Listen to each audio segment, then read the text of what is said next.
I request Sri Harish Chaudhary ji, who is MLA Rajasthan Legislative Assembly, to address the gathering.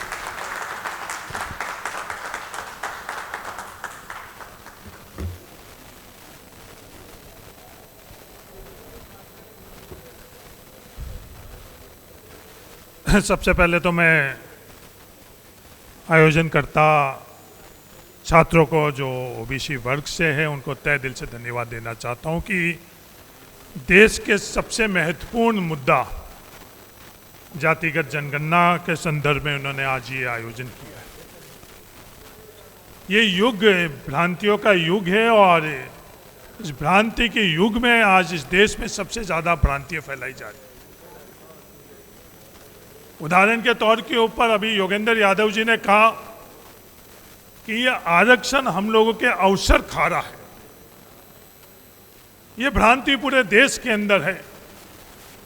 किसी भी unreserved category के व्यक्ति से आप बात करो तो 100% इस सवाल का उत्तर आएगा हाँ, आरक्षण योग्यता को खा रहा है, आरक्षण अवसर को खा रहा है। पर सच्चाई उससे बिल्कुल अलग है और दुर्भाग्य हम पिछड़ा वर्ग का है कि हम लोगों को भी सच्चाई पता नहीं। हमारे खुद के परिवार के सदस्य कर्नाटका से हैं। नेत्रपाल जी ने पिछले 10 वर्षों से यूपीएससी परीक्षा का रियल डाटा, सैंपल डाटा नहीं, 10,000 व्यक्तियों का रियल डाटा का जब आकलन किया तो डाटा के अंदर क्या फाइंडिंग आई कि ओबीसी वर्ग के छात्र अनरिजर्व्ड ईडब्ल्यूएस के छात्रों से ज़्यादा लिखित रिटर्न के अंदर नंबर लेकर आते हैं। यह हकीकत है और यह हकीकत हम लोगों को भी नहीं पता है और देश के अंदर इस बात का कहीं भी उल्लेख, चर्चा नहीं होती। इंटरव्यू, जब यूपीएससी के अंदर इंटरव्यू के अंदर हम लोगों को कैटेगरी बतानी पड़ती है, एससी, एसटी, ओबीसी तमाम वर्गों को कैटेगरी बताना पड़ती है और इंटरव्यू के अंदर हम लोगों को नंबर कम दिए जाते हैं। ये कोई आरोप नहीं है, ये हकीकत है। ये डाटा कह रहे हैं, ये फैक्ट कह रहे हैं, ये फिगर कह रहे हैं, ये देश की हकीकत है। एक ये भ्रांति फैलाई जा रही है कि ये वर्ग और ये जाति आरक्षण खा रही है। इस देश के अंदर 100% जातियों को आरक्षण है। कोई भी जाति इस देश के अंदर आरक्षण से वंचित नहीं। ओबीसी आरक्षण के तरह की कोई व्यवस्था इस देश के अंदर नहीं है। ये भ्रांति हम लोग खुद भी पालते हैं कि ओबीसी आरक्षण है। विशेषकर सरकारी नौकरी के अंदर ओबीसी आर्थिक पिछड़ों का आरक्षण है, जो इस देश के हर जाति को आरक्षण है। जो अनरिजर्व्ड कैटेगरी का हर जाति को भी वो आरक्षण का अधिकार है, वही आरक्षण का अधिकार पिछड़ों को। बहुत बड़ा षड्यंत्र इस देश के अंदर किया जा रहा है कि ये पिछड़ा वर्ग संगठित नहीं हुई। ये आज से नहीं, हजारों वर्ष से ये जातीय व्यवस्था इसीलिए बनाई गई है कि जो शूद्र है, जो 4 व्यवस्था, वर्ण व्यवस्था के अंदर हम लोग जो शूद्र के अंदर हैं, ये संगठित नहीं हुई, इसलिए ये जातीय व्यवस्था बनाई गई है। और आज भी ये भ्रांतियाँ फैलाई जा रही है कि आपस में कैसे उलझा कर रखे, आपस में कैसे विवाद कर कर रखे। और वो सोच आज सफल हो चुकी है इस देश के अंदर, ये अपन लोगों को स्वीकार करना चाहिए। उदाहरण के तौर के ऊपर हमारे देश में बिहार और यूपी के अंदर एक पिछड़े वर्ग की आवाज उठी और उस आवाज जैसे उठकर और सत्ता के अंदर हिस्सेदारी और भागीदारी हुई तो बहुत बड़ी भ्रांति फैलाई गई। ये हिस्सेदारी और भागीदारी सिर्फ एक जाति विशेष को मिली। मैं स्पष्ट तौर पर कहना चाहता हूं, जब जातिगत जनगणना बिहार के अंदर हो चुकी है, ये भ्रांति फैलाई गई कि सिर्फ यादव जाति को ही पिछड़ों के अंदर सबसे ज्यादा हिस्सेदारी और भागीदारी है। तुम्हारा हक और अधिकार सिर्फ यादव जाति ने लिया। और हकीकत क्या है? जातिगत जनगणना ने हम लोगों को हकीकत बताया कि यादव जाति ने नहीं।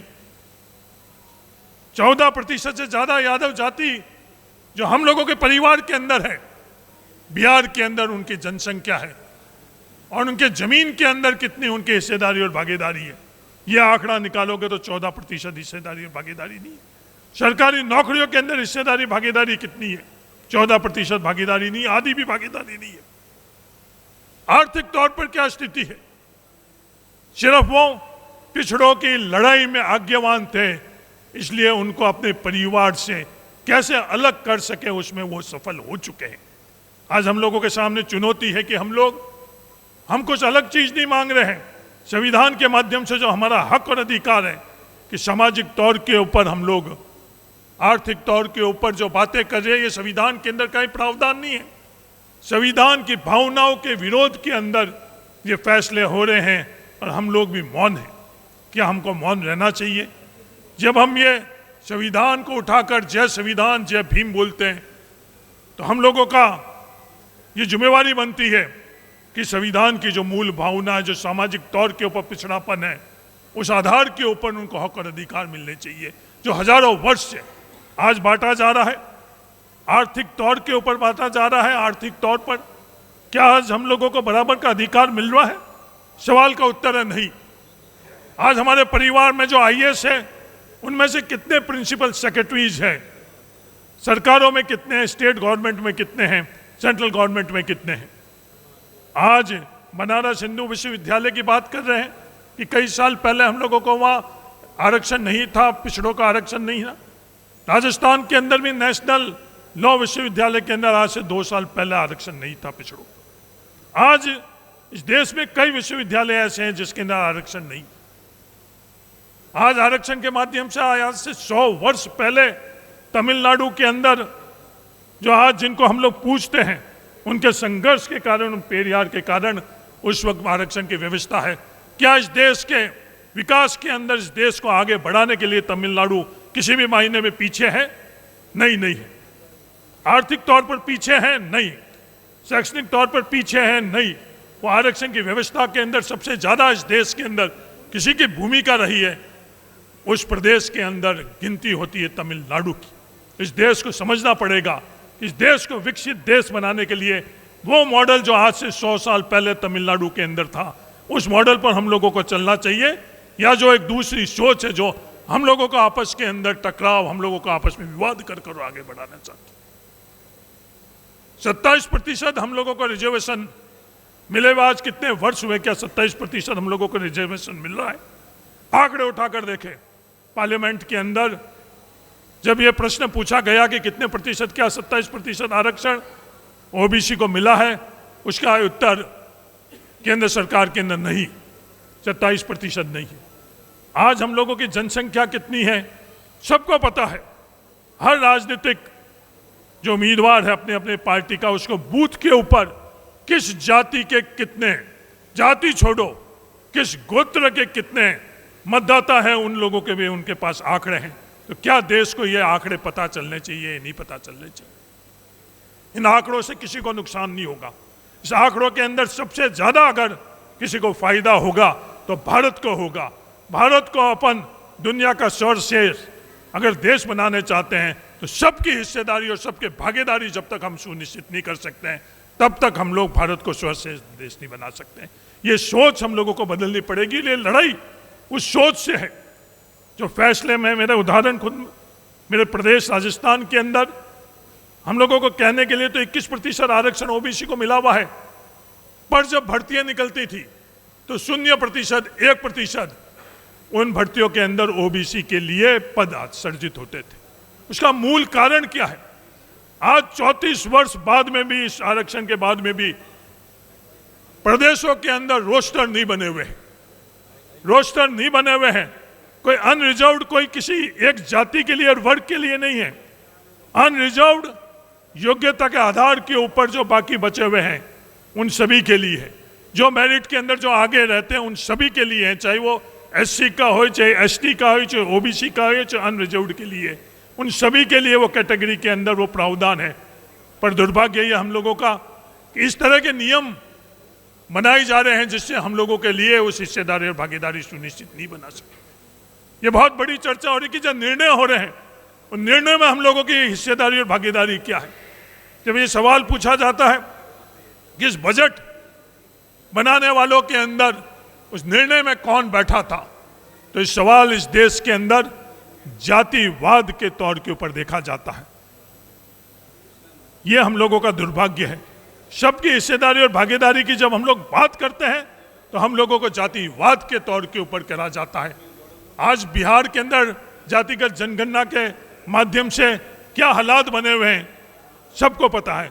क्या वह जातीय द्वेष भावना हुई, क्या वह दंगे भड़के नहीं हुए, ये कुतर्क है। तो मेरा आप सब लोगों के माध्यम से इसी बात को कि आज इस देश की आवश्यकता सिर्फ एक्शन ही नहीं, इस देश को आगे बढ़ाने के लिए न्यूनतम अगर किसी चीज का पहला कदम जातिगत जनगणना होनी चाहिए। जातिगत जनगणना जो सच्चाई को पता करने में किसी को नुकसान नहीं है, किसी को नुकसान नहीं है।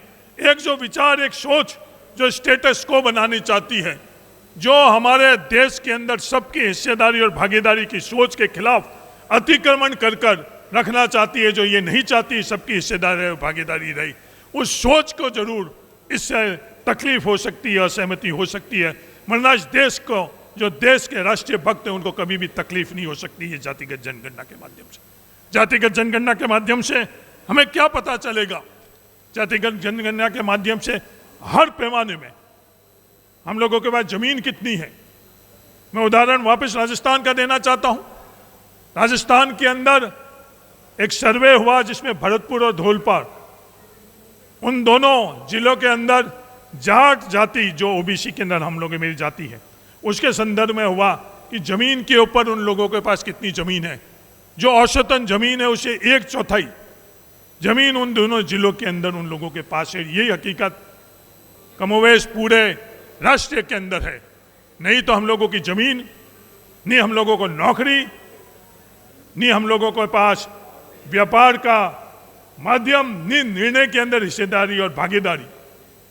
इस रूप से इस देश को कैसे हम लोग आगे लेकर जा सकेंगे, इस देश को आगे बढ़ाने में हम लोग कैसे योगदान कर सकेंगे, ये सवाल मैं इस देश के सामने रखना चाहता हूं।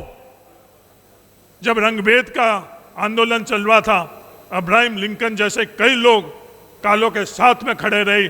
आज इस आंदोलन के अंदर तमाम लोग जो इस भारत से, देश से प्यार करना चाहता है, वो सबकी हिस्सेदारी और भागीदारी के साथ में हम लोगों के साथ दे और जातिगत जनगणना करवाई। धन्यवाद। जय हिंद, जय जवान, जय किसान, जय भीम, जय मीम।